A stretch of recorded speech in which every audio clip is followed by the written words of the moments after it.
ബഹുമാന്യനായ സമസ്ത കേരള ജംഇയ്യത്തുൽ ഉലമയുടെ അധ്യക്ഷനായ സയ്യിദുൽ ഉലമ ജിഫ്രി മുത്തുക്കോയ തങ്ങളുടെ മനസ്സ് വേദനിപ്പിച്ച ആ മുത്തല്ലിം അവസാനം ഭാര്യയും ഭർത്താവും തമ്മിലടിച്ച് കേസായി. ഇന്ന് പൊതുസമൂഹത്തിനിടയിൽ അവർക്കുള്ള ഇമേജ് എന്താണ് എന്ന് ഞാൻ വിശദീകരിക്കുന്നില്ല. ഞാൻ പേര് പോലും പറയുന്നില്ല, വ്യക്തിഹത്യയല്ല ഞാൻ ഉദ്ദേശിക്കുന്നത്. പക്ഷേ ഇന്ന് മഹാനായ സമസ്തയുടെ അധ്യക്ഷനെ വിമർശിക്കുന്ന ആളുകൾ, സമസ്തയുടെ അധ്യക്ഷനെ മോശമായി ചിത്രീകരിക്കുന്ന ആളുകൾ, സമസ്തയുടെ അധ്യക്ഷന്റെ പോരായ്മകൾ ചൂണ്ടിക്കാണിച്ചുകൊണ്ട് പർവ്വതീകരിച്ച് ഉള്ളതും ഇല്ലാത്തതുമായിട്ടുള്ള കെട്ടുകഥകൾ മെനഞ്ഞെടുത്ത് സമസ്തയുടെ അധ്യക്ഷനെ മോശമാക്കുന്നതിലൂടെ സമസ്ത കേരള ജംഇയ്യത്തുൽ ഉലമക്കെതിരെ തന്നെ ഇങ്ങനെ വ്യാപകമായ വ്യാജ പ്രചാരണങ്ങളും കള്ളക്കഥകളും മെനഞ്ഞെടുക്കുന്ന ആളുകൾ തിരിച്ചറിയണം. മഹാനായ സയ്യിദുൽ ഉലമയെ അന്ന് മോശപ്പെടുത്താനും വിമർശിക്കാനും അദ്ദേഹത്തിന്റെ മനസ്സ് വേദനിപ്പിക്കാനും വന്നയാൾ അത് ഒരാളാണെങ്കിൽ ഭാര്യയും ഭർത്താവും തമ്മിലടിച്ചിട്ടുണ്ടാകും. ഇന്ന് സമസ്ത കേരള ജംഇയ്യത്തുൽ ഉലമയെ മോശമാക്കാൻ വേണ്ടി ഒരാളല്ല, അതിലധികം ആളുകൾ കൂട്ടം കൂട്ടമായി വന്നാൽ അവർക്കിടയിൽ കൂട്ടയടി നടക്കുമെന്നല്ലാതെ സമസ്ത കേരള ജംഇയ്യത്തുൽ ഉലമക്കൊന്നും സംഭവിക്കില്ല എന്ന് വളരെ കൃത്യമായിട്ട് തിരിച്ചറിയണം. സമസ്ത കേരള ജംഇയ്യത്തുൽ ഉലമ എന്ന് പറഞ്ഞാൽ അത് വരക്കൽ മുല്ലക്കോയ തങ്ങൾ സ്ഥാപിച്ച അതേ പാതയിലൂടെ ഇന്ന് ആർക്കും അനിഷേധ്യമായ യാഥാർത്ഥ്യം പോലെ ബോധ്യപ്പെടുന്ന വിധം സയ്യിദുൽ ഉലമ ജിഫ്രി മുത്തുക്കോയ തങ്ങൾ ഉസ്താദ് ആലിക്കുട്ടി മുസ്ലിയാർ നേതൃത്വം കൊടുക്കുന്ന ഒരു മഹാപ്രസ്ഥാനമാണ്. ആ പ്രസ്ഥാനത്തിന്റെ സ്ഥാപിത ലക്ഷ്യത്തിൽ ഊന്നിക്കൊണ്ട് അഭിമാനത്തോടുകൂടി 100ാം വാർഷികത്തിലേക്ക് എത്തി നിൽക്കുമ്പോ ഈ പ്രസ്ഥാനം ഈ സമൂഹത്തോട് ഒരു കാര്യം ആഹ്വാനം ചെയ്താൽ, അഭ്യർത്ഥിച്ചാൽ അത് വിശ്വാസ്യതയോടുകൂടി സ്വീകരിക്കാൻ കഴിയുന്ന വലിയൊരു ജനസമൂഹമുണ്ടായി. ഈ പ്രസ്ഥാനം ഈ 100 കൊല്ലത്തിനിടയിൽ നേടിയെടുത്ത നേട്ടമെന്തെന്ന ചോദ്യത്തിനുത്തരം ഈ പ്രസ്ഥാനത്തിന് കീഴിൽ പോത്തിച്ചുകൊണ്ടിരിക്കുന്ന സ്ഥാപനങ്ങളുടെയോ ആ സ്ഥാപനങ്ങളിൽ പഠിച്ചുകൊണ്ടിരിക്കുന്ന കുട്ടികളുടെ എണ്ണമോ അല്ല. അതിനേക്കാൾ അപ്പുറം വിശ്വാസി സമൂഹം ഈ പ്രസ്ഥാനത്തിൽ വലിയ രീതിയിലുള്ള അഭിമാനബോധത്തോടുകൂടി അതിനെ വിശ്വസിക്കുന്നു, അംഗീകരിക്കുന്നു. അഭിമാനത്തോടുകൂടി അതിന്റെ തീരുമാനങ്ങളെയും സന്ദേശങ്ങളെയും ഉപദേശങ്ങളെയും സ്വീകരിക്കുന്നു എന്നുള്ളതാണ്. അതിന് സമാനമായി മറ്റൊരു മതസംഘടനയെ നമ്മുടെ നാട്ടിൽ കണ്ടെത്താൻ സാധിക്കില്ല. മതവിദ്യാഭ്യാസത്തിന്റെ കാര്യത്തിൽ ഈ ദൗത്യം നിർവഹിക്കുമ്പോൾ തന്നെ മതവിദ്യാഭ്യാസം നിലനിർത്തിക്കൊണ്ട് തന്നെ ആവശ്യമായ ഭൗതിക വിദ്യാഭ്യാസം ലഭ്യമാക്കാൻ സമസ്ത കേരള ജംഇയ്യത്തുൽ ഉലമ ധാരാളം പദ്ധതികൾ ആവിഷ്കരിച്ചു. മതവിദ്യാഭ്യാസം നിലനിർത്തിക്കൊണ്ട് ആ മതവിദ്യാഭ്യാസത്തിന് യാതൊരു കോട്ടവും തട്ടാത്ത വിധം ആവശ്യമായ വിധത്തിൽ ഭൗതിക വിദ്യാഭ്യാസം നേടിയെടുക്കാനുള്ള സംവിധാനം ആരംഭിച്ചു. വിവിധങ്ങളായിട്ടുള്ള സ്ട്രീമുകളുള്ള അറബിക് കോളേജുകളും ശരീഅത്ത് കോളേജുകളും ഒക്കെ സമസ്ത കേരള ജംഇയ്യത്തുൽ ഉലമയുടെ ഉപദേശ നിർദ്ദേശങ്ങളൊക്കെ അനുസരിച്ചുകൊണ്ട് പ്രവർത്തിച്ചുകൊണ്ടിരിക്കുന്ന അത്തരത്തിലുള്ള വിദ്യാഭ്യാസ സ്ഥാപനങ്ങൾ നിങ്ങളുടെ ഈ കർണാടകയുടെ സംസ്ഥാനങ്ങളുടെ വിവിധാംഗങ്ങളിലും കഴിഞ്ഞ വർഷങ്ങളിൽ ആരംഭിച്ചു. ധാരാളം വിദ്യാർത്ഥികൾ അവിടെ പഠിച്ചുകൊണ്ടിരിക്കുന്നു. ഇവിടെ ആരംഭിക്കുന്നതിന് മുമ്പ് ഇത്തരം വിദ്യാഭ്യാസം നേടാൻ 100 കണക്കിന് വിദ്യാർത്ഥികൾ കേരളത്തിൽ പഠിക്കുന്ന സാഹചര്യമുണ്ട്. ഇവിടുന്ന് ബിരുദം വാങ്ങിയിട്ട് നാട്ടിലേക്ക് തിരിച്ചു വന്ന് അവിടെ സേവനങ്ങൾ ഇവിടെ മനോഹരമായി നടത്തുന്ന കാഴ്ചകൾ നമ്മൾ കണ്ടുകൊണ്ടിരിക്കുകയാണ്.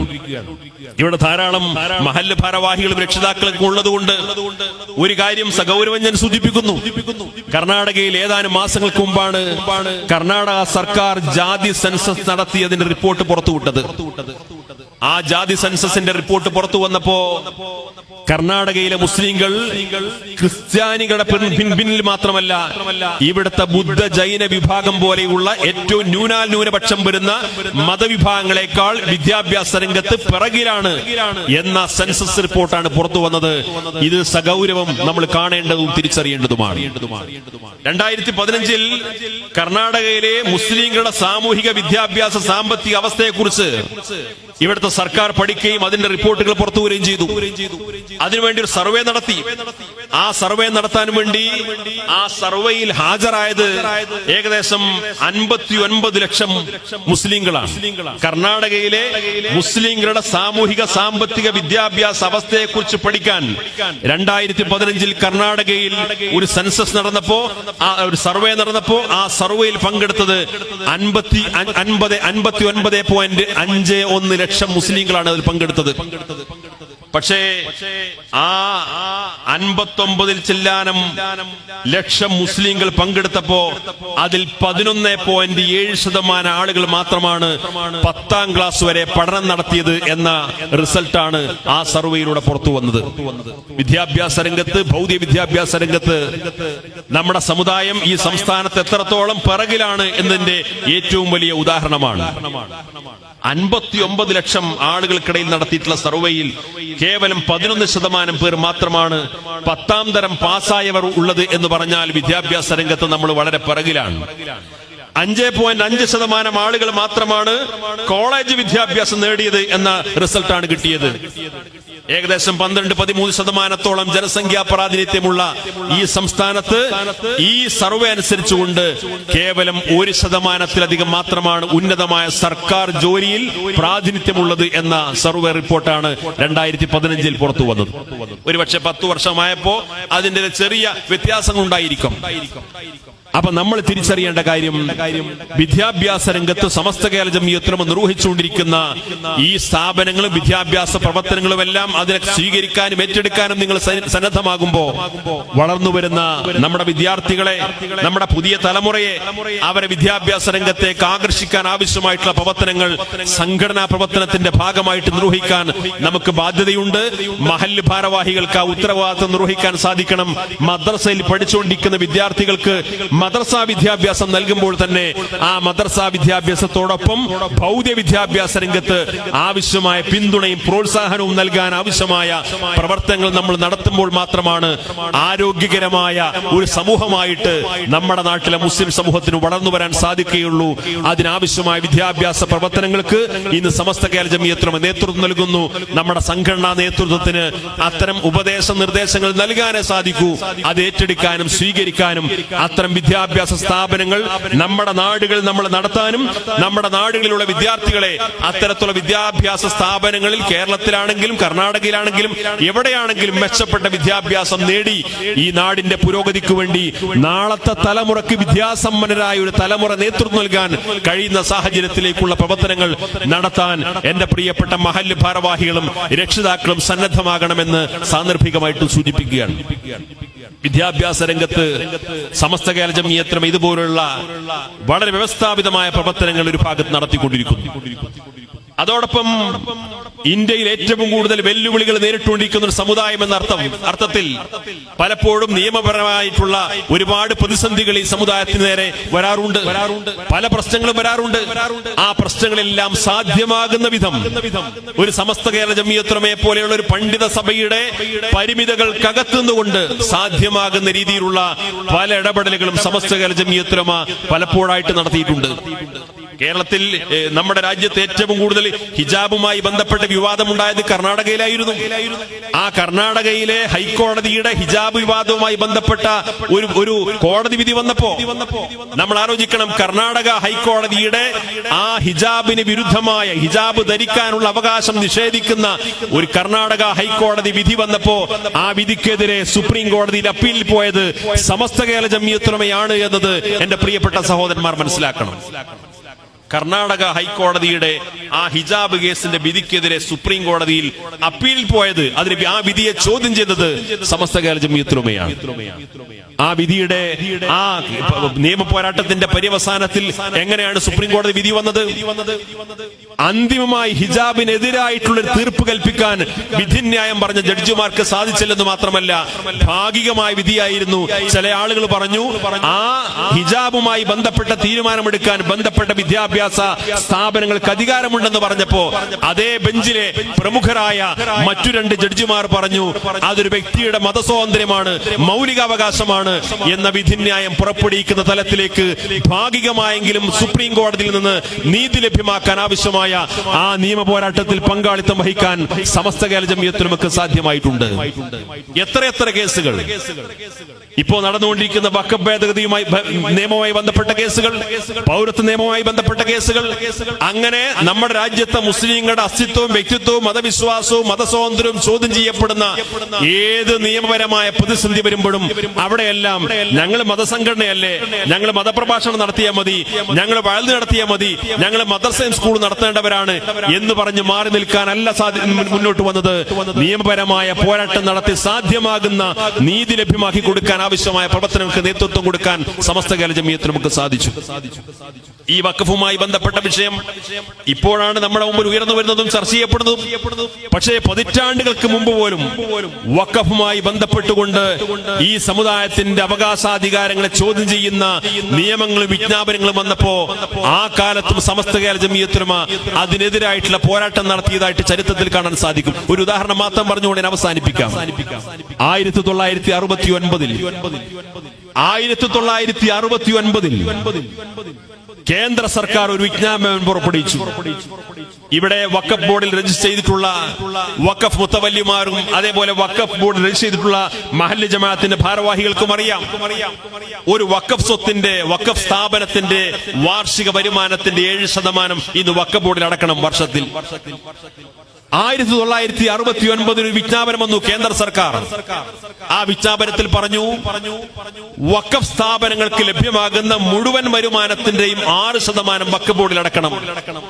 മുഴുവൻ വരുമാനം എന്ന് പറഞ്ഞപ്പോ അതിൽ എണ്ണി പറഞ്ഞു അവിടെ കിട്ടുന്ന വാടകയുടെ ഇനത്തിലോ അല്ലെങ്കിൽ മറ്റേതെങ്കിലോ വരുമാനം മാത്രമല്ല. ചില ആളുകളൊക്കെ ഓരോ വീടുകളിൽ ഓരോ തെങ്ങുകൾ വഖഫ് ചെയ്യും, ഓരോ തെങ്ങുകൾ പള്ളിക്ക് വഖഫ് ചെയ്യും. ഒറ്റ തെങ്ങുകൾ വഖഫ് ചെയ്യുക എന്ന് പറയുന്ന ഒരു പരിപാടി അന്ന് കേന്ദ്ര സർക്കാർ പറഞ്ഞു ആ ഒറ്റത്തെങ്ങിൽ നിന്ന് ഒരു വർഷം എത്ര വരുമാനം ലഭ്യമാകുമോ ആ ഒറ്റത്തെങ്ങിൽ നിന്ന് കിട്ടുന്ന വരുമാനത്തിന്റെ 6% കേന്ദ്ര സർക്കാരിൽ അടക്കണം. നിക്കാഹ് കഴിഞ്ഞാൽ പള്ളിയിലെ ഉസ്താദുമാർക്ക് നിക്കാഹിന്റെ പണം കൊടുക്കാറുണ്ട്. ഒരു പള്ളിയിലെ ഉസ്താദിന് ഒരു വർഷം നിക്കാഹിന്റെ പണമായിട്ട് എത്ര തുക കിട്ടിയോ ആ തുകയുടെ 6% കേന്ദ്ര സർക്കാരിന് അടക്കണം. അങ്ങനെ നമ്മുടെ അധികാരാവകാശങ്ങളിൽ കൈയിട്ട് വാരുന്ന അപകടകരമായ ഒരു വിജ്ഞാപനം 1969 പുറപ്പെടുവിച്ചു. എന്താണ് സമസ്ത കേരള ജമിയത്തുലമ ചെയ്തത്? സമസ്ത കേരള ഇസ്ലാം മത വിദ്യാഭ്യാസ ബോർഡ് അന്ന് കോഴിക്കോട് ടൗൺ ഹാളിലേക്ക് വഖഫ് സ്ഥാപന ഭാരവാഹികളുടെ യോഗം വിളിച്ചു. എന്നിട്ട് പറഞ്ഞു വഖഫ് മുത്തവല്ലിമാരുടെ വഖഫ് സ്ഥാപനങ്ങൾ നടത്തുന്ന നമ്മുടെ അധികാരത്തിൽ കൈയിട്ട് വാരുന്ന നമ്മുടെ പണം പല രീതിയിൽ വശത്താക്കാൻ വേണ്ടിയിട്ടുള്ള ഒരു വിജ്ഞാപനമാണ് വന്നിട്ടുള്ളത്. ഇതിനെ നമുക്ക് നിയമപരമായി പ്രതിരോധിക്കേണ്ടതുണ്ട്. സമസ്ത കേരള ജമിയത്തുലമ ഇതുമായി ബന്ധപ്പെട്ട് ഈ വഖഫ് സ്ഥാപനങ്ങളുമായി നടത്തിപ്പുമായി ബന്ധപ്പെട്ട ആളുകളെ വിളിച്ചു ചേർത്തുകൊണ്ട് ഈ നിയമത്തെ അതിജീവിക്കാൻ ആവശ്യമായ മറികടക്കാൻ ആവശ്യമായ ഒരു പോരാട്ടത്തിന് നേതൃത്വം കൊടുക്കുകയാണ്. നിങ്ങളെല്ലാവരും സഹകരിക്കണമെന്ന് പറഞ്ഞു. 1969 സമസ്ത കേരള ഇസ്ലാം മത വിദ്യാഭ്യാസ ബോർഡ് വിളിച്ചു ചേർത്ത യോഗത്തിൽ സമസ്ത കേരള വഖഫ് സംരക്ഷണ സമിതി എന്ന ഒരു സമിതിക്ക് രൂപം നൽകി. ഇന്നും ജീവിച്ചിരിക്കുന്ന സമസ്ത കേരള ഇസ്ലാം മത വിദ്യാഭ്യാസ ബോർഡിന്റെ അംഗമായിട്ടുള്ള മുക്കമ്പി മോയ്മോൻ ഹാജി അന്നത്തെ യോഗത്തിൽ പങ്കെടുത്തിരുന്നു. വഖഫ് സംരക്ഷണ സമിതിയിൽ ഭാരവാഹിയായിരുന്നു. ഏതാനും മാസങ്ങൾക്ക് മരണപ്പെട്ട സമസ്ത കേരള ഇസ്ലാം മത വിദ്യാഭ്യാസ ബോർഡിന്റെ അംഗമായിരുന്ന TK പരീക്കുട്ടി ഹാജി ഈ 1969 വഖഫ് സംരക്ഷണ സമിതിയിൽ മെമ്പറായിരുന്നു. മാന്നാർ അബ്ദുൽ ഖാദർ ഹാജി പോലെയുള്ള ആ കാലത്ത് സമസ്ത കേരള ജമിയത്തുലമയുടെ മുൻനിരയിൽ ഉണ്ടായിരുന്ന പ്രമുഖരായ ഉമറാക്കളെ എല്ലാം ഒരുമിച്ച് കൂട്ടിയിട്ട് സമസ്ത കേരള ജമിയത്തുലമ സമസ്ത കേരള ഇസ്ലാം മത വിദ്യാഭ്യാസ ബോർഡിന്റെ നേതൃത്വത്തിൽ വിളിച്ചു ചേർക്കപ്പെട്ട് രൂപീകരിച്ച വഖഫ് സംരക്ഷണ സമിതിയിൽ അംഗങ്ങളാക്കി സമിതി ഉണ്ടാക്കി. അവർ നിവേദനം കൊടുത്തു, ഗവർണർക്ക് പോയിട്ട് നിവേദനം കൊടുത്തു. ഈ നിയമത്തെ മറികടക്കാൻ ആവശ്യമായിട്ടുള്ള വിജ്ഞാപനം പുറപ്പെടുവിക്കണം, ഇതൊരിക്കലും മുസ്ലിങ്ങൾക്ക് സ്വീകാര്യമല്ല എന്ന് സമസ്ത കേരള ജമിയത്തുലമയുടെ നേതൃത്വത്തിൽ രൂപീകരിച്ച വഖഫ് സംരക്ഷണ സമിതി ആവശ്യപ്പെട്ടു. ഫഖ്റുദ്ദീൻ അലി അഹമ്മദ് എന്ന് പറയുന്ന കേന്ദ്രമന്ത്രി അദ്ദേഹം കേരളത്തിൽ വന്നപ്പോ ചരിത്രത്തിൽ കാണാൻ സാധിക്കും ആ കേന്ദ്രമന്ത്രിയെ നേരിട്ട് ചെന്നുകൊണ്ട് മഹാനായ ശൈഖുന ശംസുലമ നിവേദനം നൽകിയിട്ട് പറഞ്ഞു ഈ വിജ്ഞാപനത്തിൽ ഉള്ള അബദ്ധങ്ങൾ അപകടങ്ങൾ അത് പിൻവലിക്കണം, മുസ്ലിങ്ങൾക്ക് സ്വീകാര്യമായ രീതിയിൽ ഈ വിജ്ഞാപനം വിജ്ഞാപനം തിരുത്തി കൊണ്ടുവരണം. പ്രധാനമന്ത്രിയായിരുന്ന ഇന്ദിരാഗാന്ധി കോഴിക്കോട്ട് വന്നപ്പോ അന്ന് വഖഫ് സംരക്ഷണ സമിതിയുടെ ഭാരവാഹികൾ പ്രധാനമന്ത്രിയെ കണ്ടിട്ട് സമസ്തയുടെ ആവശ്യം ഉന്നയിച്ചു. മാസങ്ങളോളം നീണ്ട ഈ പോരാട്ടത്തിനൊടുവിൽ 1970 കേന്ദ്ര സർക്കാർ വിജ്ഞാപനം പുറപ്പെടുവിച്ചു. സ്ഥിരമായി വഖഫ് സ്ഥാപനങ്ങൾക്ക് ലഭ്യമാകുന്ന വരുമാനങ്ങളുടെ വിഹിതമല്ലാത്ത മറ്റൊരു വരുമാനത്തിന്റെ വിഹിതം വഖഫ് ബോർഡിൽ അടയ്ക്കേണ്ടതില്ല എന്ന് കേന്ദ്ര സർക്കാർ വിജ്ഞാപനം പുറപ്പെടുവിച്ചു. സമസ്ത കേരള ജംഇയ്യത്തുൽ ഉലമയുടെ മാത്രം ഇടപെടൽ കൊണ്ട് അന്ന് സിദ്ധിച്ച കാര്യമാണ്. ഇന്നും ആ ആനുകൂല്യം നമ്മൾ സ്വീകരിച്ചുകൊണ്ടിരിക്കുന്നു, അനുഭവിച്ചുകൊണ്ടിരിക്കുന്നു. ഇപ്പൊ വഖഫ് ഭേദഗതി നിയമം വന്നപ്പോ അതിനെതിരെയും സമസ്ത കേരള ജംഇയ്യത്തുൽ ഉലമ സുപ്രീം കോടതിയിൽ പോയി. എല്ലാവരും സുപ്രീം കോടതിയിൽ പോയിട്ട് ഞങ്ങളും പങ്കെടുത്തിരിക്കുന്നു, ഞങ്ങളും കേസിൽ കക്ഷി ചേർന്നിരിക്കുന്നു എന്ന് വരുത്തി തീർക്കാൻ വേണ്ടിയിട്ടല്ല. അതുമായി ബന്ധപ്പെട്ട് വഖഫ് ഭേദഗതി നിയമം പാസ്സാക്കപ്പെട്ടു. അതിന്റെ നടപടിക്രമങ്ങളുമായിട്ട് മുന്നോട്ട് പോകുമ്പോ അതുമായി ബന്ധപ്പെട്ട് വളരെ ഗൗരവതരമായ പരാതികൾ ഇന്ന് സുപ്രീം കോടതിയിൽ നിലനിൽക്കെ അതിന്റെ നടപടിക്രമങ്ങളുമായിട്ട് മുന്നോട്ട് പോകാൻ പാടില്ല. അത് സംബന്ധമായ വിധിയിൽ തീർപ്പുണ്ടാകുന്നതുവരെ അതിന് നടപടിക്രമങ്ങൾ അവസാനിപ്പിക്കണമെന്ന് ആവശ്യപ്പെട്ടുകൊണ്ട് വീണ്ടും സുപ്രീം കോടതിയിൽ പോയ ഒരേ ഒരു സംഘടന അത് സമസ്ത കേരള ജംഇയ്യത്തുൽ ഉലമയാണ്. ഞാൻ പറഞ്ഞു വരുന്ന കാര്യം, ഈ സമുദായത്തിന്റെ മതവിശ്വാസത്തെ ബാധിക്കുന്ന, മതസ്വാതന്ത്ര്യത്തെ ബാധിക്കുന്ന, അവർക്ക് ഇന്ത്യൻ പൗരനായി ഭരണഘടനാനുസൃതമായിട്ട് ഇവിടെ ജീവിക്കാൻ സൗകര്യമുള്ള എന്തെല്ലാം സ്വാതന്ത്ര്യവും ഭരണഘടനാനുസൃതമായിട്ടുള്ള സൗകര്യങ്ങളുമുണ്ടോ അതിനെ ചോദ്യം ചെയ്യപ്പെടുന്ന നിയമനിർമ്മാണങ്ങൾ ഉണ്ടാകുന്ന ഘട്ടത്തിൽ അവിടെയെല്ലാം ചെന്നുകൊണ്ട് ഇടപെട്ടുകൊണ്ട് വളരെ കൃത്യമായി സമസ്ത കേരള ജംഇയ്യത്തുൽ ഉലമ ഇടപെട്ട് നിയമ പോരാട്ടം നടത്തി സാധ്യമാകുന്ന നീതി ഈ സമുദായത്തിൽ ലഭ്യമാക്കി കൊടുക്കാൻ ഈ പ്രസ്ഥാനം മുന്നോട്ട് വന്നു. അങ്ങനെ മതപരമായ കാര്യത്തിൽ, വിദ്യാഭ്യാസത്തിന്റെ കാര്യത്തിൽ, ഈ സമുദായത്തിന്റെ അവകാശ സംരക്ഷണത്തിന്റെ കാര്യത്തിൽ, ഈ സമുദായത്തെ വിശ്വാസപരമായി വഴിതെറ്റിക്കാൻ ഇറങ്ങിത്തിരിക്കുന്ന വികല വീക്ഷണമുള്ള ബിദഅി പ്രസ്ഥാനങ്ങളാണെങ്കിലും കള്ളത്തൊരീഖത്തുകളാണെങ്കിലും ഏത് വിഘടിത തീവ്രവാദ സംഘടനകളാണെങ്കിലും ഒക്കെ അവിടെയെല്ലാം പരിശുദ്ധമായ ദീനിന്റെ യഥാർത്ഥ ആദർശം എന്താണെന്ന് ഈ സമൂഹത്തിന് മുമ്പിൽ പറയാനും വിശദീകരിക്കാനും സമസ്ത കേരള ജംഇയ്യത്തുൽ ഉലമ സമയബന്ധിതമായി ഇടപെടുകയും ഈ സമൂഹത്തെ എല്ലാ അർത്ഥത്തിലും സത്യസന്ധമായി വിശുദ്ധമായ പാതയിലൂടെ മുന്നോട്ട് കൊണ്ടുപോകാനും ശ്രമിച്ചു. ഇപ്പോൾ അടുത്ത കാലത്തായി സുപ്രഭാതം എന്ന് പറയുന്ന ഒരു ദിനപത്രം കൂടി ആരംഭിച്ച് 10-12 വർഷമായി ഇന്നത് സമൂഹത്തിൽ അധികാരികളും മാധ്യമങ്ങളും സമൂഹത്തിലെ സമൂഹവും ഒക്കെ ശ്രദ്ധിക്കുന്ന രീതിയിലുള്ള ഒരു പൊതുപത്രം ആരംഭിച്ചുകൊണ്ട് കൂടുതൽ സമസ്തയുടെ സാന്നിധ്യം പൊതുസമൂഹത്തിൽ അറിയിക്കാൻ ആവശ്യമായ ശ്രമങ്ങൾ നടത്തുകയും അതിൻ്റെതായ സ്വീകാര്യതയും അംഗീകാരവും പൊതുസമൂഹത്തിലും ഈ പ്രസ്ഥാനത്തിന് നേടിക്കൊണ്ടിരിക്കുകയാണ്. ഇൻഷാ അല്ലാഹ് 100ാം വാർഷികത്തിന്റെ ഭാഗമായി സുപ്രഭാതത്തിന്റെ കന്നഡ ഓൺലൈൻ എഡിഷനും തുടങ്ങാനുള്ള തീരുമാനം നടന്നിരിക്കുന്നു. അതുമായി ബന്ധപ്പെട്ട നിർദ്ദേശങ്ങളും ആഹ്വാനങ്ങളൊക്കെ വരുമ്പോ അത് വിജയിപ്പിക്കാൻ ആവശ്യമായ എല്ലാ പിന്തുണയും നിങ്ങളുടെ ഭാഗത്തുണ്ടാകണമെന്ന് സാന്ദർഭികമായിട്ട് സൂചിപ്പിക്കുകയാണ്. കാരണം ഒരു മാധ്യമം, ഒരു മീഡിയ എന്നൊക്കെ പറഞ്ഞു കഴിഞ്ഞാൽ ജനാധിപത്യത്തിന്റെ 4ാം തൂണ് എന്നാണ് പറയപ്പെടാറുള്ളത്. ലെജിസ്ലേറ്റീവ്, എക്സിക്യൂട്ടീവ്, ജുഡീഷ്യറി, ഈ ജനാധിപത്യത്തിന്റെ 3 തൂണുകൾക്ക് ശേഷം 4ാമത്തെ തൂണാണ് മാധ്യമം, മീഡിയ എന്ന് പറയുന്നത്. അത് പൊതുസമൂഹത്തിൽ ഇറങ്ങിച്ചെന്നുകൊണ്ട് മതജാതി വ്യത്യാസങ്ങൾക്ക് അതീതമായി സാക്ഷരതയുള്ള, അക്ഷരാഭ്യാസമുള്ള മുഴുവൻ ആളുകളോടും സംവദിക്കാനുള്ള ഒരു നിയമവിധേയമായ മാർഗമാണ് മാധ്യമ പ്രവർത്തനം. ആ മേഖലയിലും സമസ്ത കേരള ജംഇയ്യത്തുൽ ഉലമ ഇടപെട്ടെന്ന് മാത്രമല്ല വലിയ രീതിയിലുള്ള സ്വീകാര്യതയും അംഗീകാരവും നേടി. അപ്പൊ സ്വാഭാവികമായിട്ടും സമസ്ത കേരള ജംഇയ്യത്തുൽ ഉലമയെ പോലെയുള്ള ഒരു പണ്ഡിത പ്രസ്ഥാനം, അത് ആ പ്രസ്ഥാനം വിഭാവന ചെയ്യുന്ന ആശയാദർശങ്ങൾക്കനുസരിച്ചുകൊണ്ട് ഈ സമൂഹത്തെ മുന്നോട്ട് കൊണ്ടുപോകുമ്പോ ആ സമുദായത്തിന്റെ വളർച്ചക്കും പുരോഗതിക്കും ആവശ്യമായിട്ടുള്ള എല്ലാ മേഖലകളിലുമുള്ള ഇടപെടലുകളും പ്രവർത്തനങ്ങളും നടത്തിയിട്ട് മുന്നോട്ട് പോയിക്കൊണ്ടിരിക്കുന്നു. അപ്പൊ സ്വാഭാവികമായിട്ടും ഇങ്ങനെ അസൂയാവഹമായ വളർച്ച എന്നൊക്കെ നമ്മൾ പറയുന്ന അതൊക്കെ പദപ്രയോഗങ്ങളിലൂടെയാണ് നമ്മൾ കേട്ടിട്ടുള്ളതെങ്കിൽ അസൂയാവഹമായ വളർച്ചയാണ് ഈ 100 വർഷം കൊണ്ട് സമസ്ത കേരള ജംഇയ്യത്തുൽ ഉലമ നേടിയത്, അതിന് സമൂഹത്തിൽ ലഭ്യമായത്. അപ്പൊ സ്വാഭാവികമായിട്ടും സമസ്തക്ക് ശത്രുക്കൾ ഉണ്ടാകും, സമസ്തക്ക് എതിരാളികൾ ഉണ്ടാകും. ഈ പ്രസ്ഥാനം അങ്ങനെ എവിടെയും പരാജയപ്പെടാതെ ഇങ്ങനെ കുതിച്ച് മുന്നോട്ട് പോകുന്ന സാഹചര്യം ഉണ്ടെങ്കിൽ ആ പ്രസ്ഥാനത്തെ അതിനെ ഒന്ന് ദുർബലപ്പെടുത്താൻ, അതിനൊന്ന് മോശമായി ചിത്രീകരിക്കാൻ, ആ പ്രസ്ഥാനത്തെ ഒന്ന് കരിവാരിത്തേക്കാൻ എന്താണ് വഴി എന്ന് ശത്രുക്കൾ സ്വാഭാവികമായി ആലോചിക്കും. ആ പ്രസ്ഥാനത്തെ ഒന്ന് മോശമായി ചിത്രീകരിക്കാനുള്ള വഴി എന്താണെന്ന് സ്വാഭാവികമായിട്ടും അന്വേഷിക്കും. ആ അന്വേഷണത്തിനൊടുവിൽ പല രീതിയിലുള്ള പ്രവർത്തനങ്ങൾ ഇന്ന് നമ്മുടെ സമൂഹത്തിൽ നടന്നുകൊണ്ടിരിക്കുകയാണ്. സമസ്തയുടെ സാന്നിധ്യമുള്ള പ്രദേശങ്ങളിൽ സമസ്തയുടെ പ്രവർത്തകർ സജീവമായി പ്രവർത്തിക്കുന്ന മേഖലകളിൽ, അതിന് സ്ഥാപനങ്ങൾ മുന്നോട്ട് വരുന്ന പ്രദേശങ്ങളിൽ, അതിന്റെ മദ്രസകളും പള്ളികളും ദർസുകളും അറബി കോളേജുകളും അതുമായി ബന്ധപ്പെട്ട സമസ്തക്ക് അംഗീകാരവും സ്വീകാര്യതയുമുള്ള ഏത് പ്രദേശമുണ്ടോ അവിടെയെല്ലാം ചെറിയ രീതിയിലുള്ള ചെറിയ അസ്വാരസ്യങ്ങൾ സൃഷ്ടിച്ചുകൊണ്ട്, ആശയക്കുഴപ്പങ്ങൾ സൃഷ്ടിച്ചുകൊണ്ട് ഈ പ്രസ്ഥാനത്തെ ദുർബലപ്പെടുത്താൻ പലരും ശ്രമിച്ചുകൊണ്ടിരിക്കുകയാണ്. എന്നാൽ ഈ ദുർബലപ്പെടുത്താൻ ശ്രമിച്ചുകൊണ്ടിരിക്കുന്ന ആളുകൾ ഉന്നയിക്കുന്ന ന്യായവാദങ്ങൾ വല്ലതുമുണ്ടോ? സമസ്ത കേരള ജംഇയ്യത്തുൽ ഉലമ ആ 100 വർഷ പാരമ്പര്യത്തിൽ നിന്ന് എവിടെയെങ്കിലും അതിന് വല്ല വ്യത്യാസങ്ങളും വന്നോ? നയപരമായി, ആശയപരമായി എന്തെങ്കിലും വ്യത്യാസങ്ങൾ വന്നോ? എന്തെങ്കിലും പാകപ്പിഴവുകൾ വന്നോ? ഒന്നും ചൂണ്ടിക്കാണിക്കാൻ കഴിയില്ല. ആ രീതിയിലുള്ള അസൂയകളുടെ ഭാഗമായിട്ട് നടക്കുന്ന പ്രവർത്തനങ്ങൾ നമ്മുടെ നാട്ടിൽ നടന്നുകൊണ്ടിരിക്കുകയാണ്. ഇതിനെ നമ്മൾ ജാഗ്രതയോടുകൂടി കാണണം.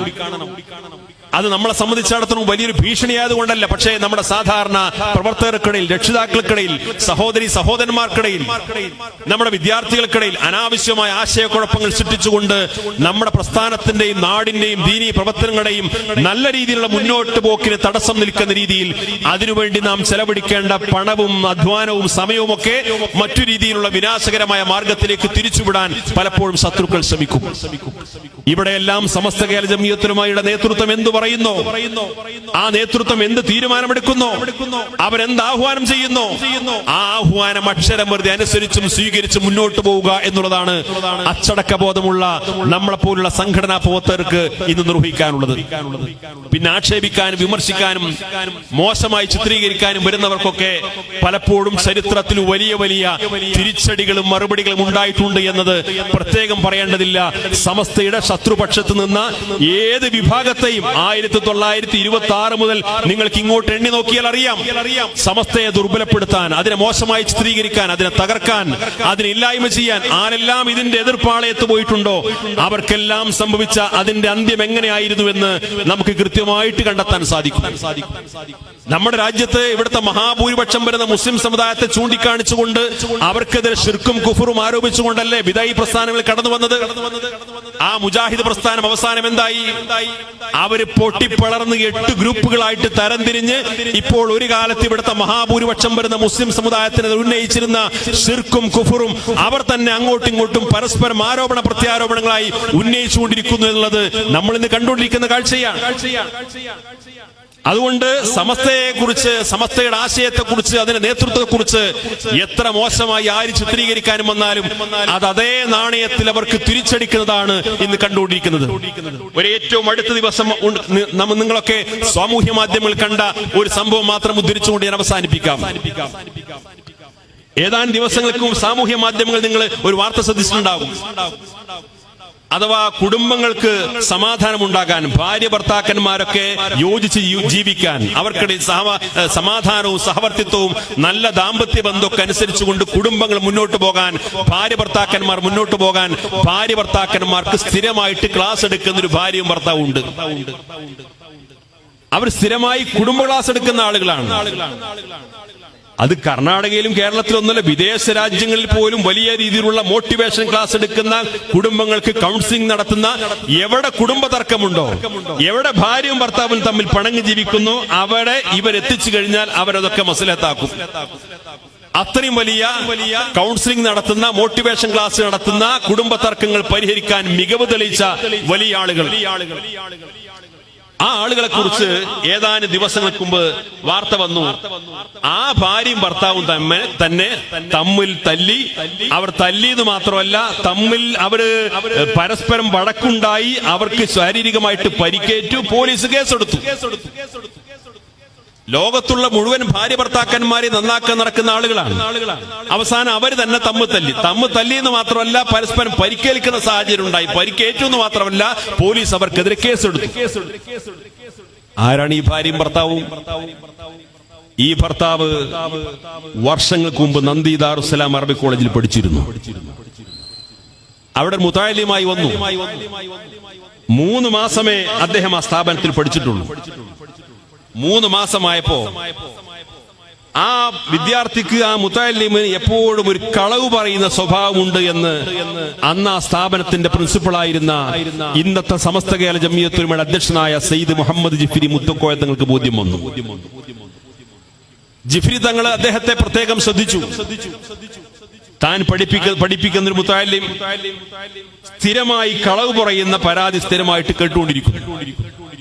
ഒരു ദിവസം ഇശാ നിസ്കാരത്തിന് ശേഷം ബഹുമാനപ്പെട്ട ജിഫ്രി തങ്ങൾ ഈ മുത്തഅല്ലിമിനെ വിളിച്ചിട്ട് പറഞ്ഞു,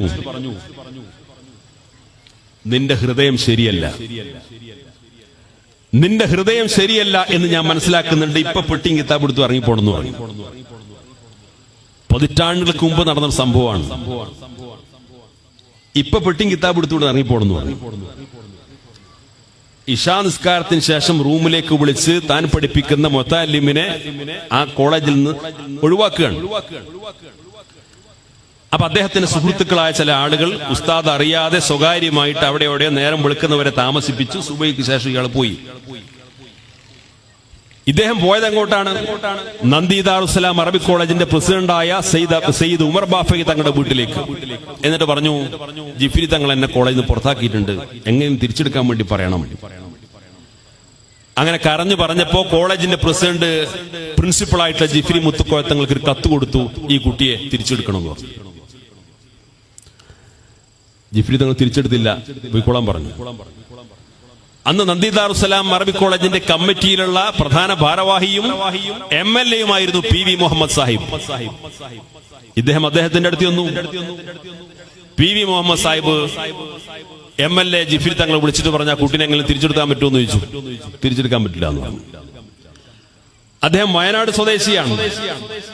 വയനാട് ജില്ലയിൽ പോയിട്ട് അവിടുത്തെ പ്രമുഖരായ ചില ധനാഢ്യന്മാരെയും രാഷ്ട്രീയ നേതാക്കന്മാരെയും കണ്ടിട്ട് പറഞ്ഞു, എന്നെ കോളേജിൽ നിന്ന് പുറത്താക്കിയിട്ടുണ്ട്, അതുകൊണ്ട് എങ്ങനെയെങ്കിലും നിങ്ങളെ കടപെട്ട് തിരിച്ചെടുക്കണമെന്ന് പറഞ്ഞു. പല പ്രമുഖരെ കൊണ്ടും റെക്കമെൻഡ് ചെയ്യിപ്പിച്ചു. ജിഫ്രി തങ്ങൾ പറഞ്ഞു, ഞാൻ അവനെ പുറത്താക്കിയിട്ടുണ്ടെങ്കിൽ പുറത്ത് തന്നെ തിരിച്ചെടുക്കൂല എന്ന് പറഞ്ഞു.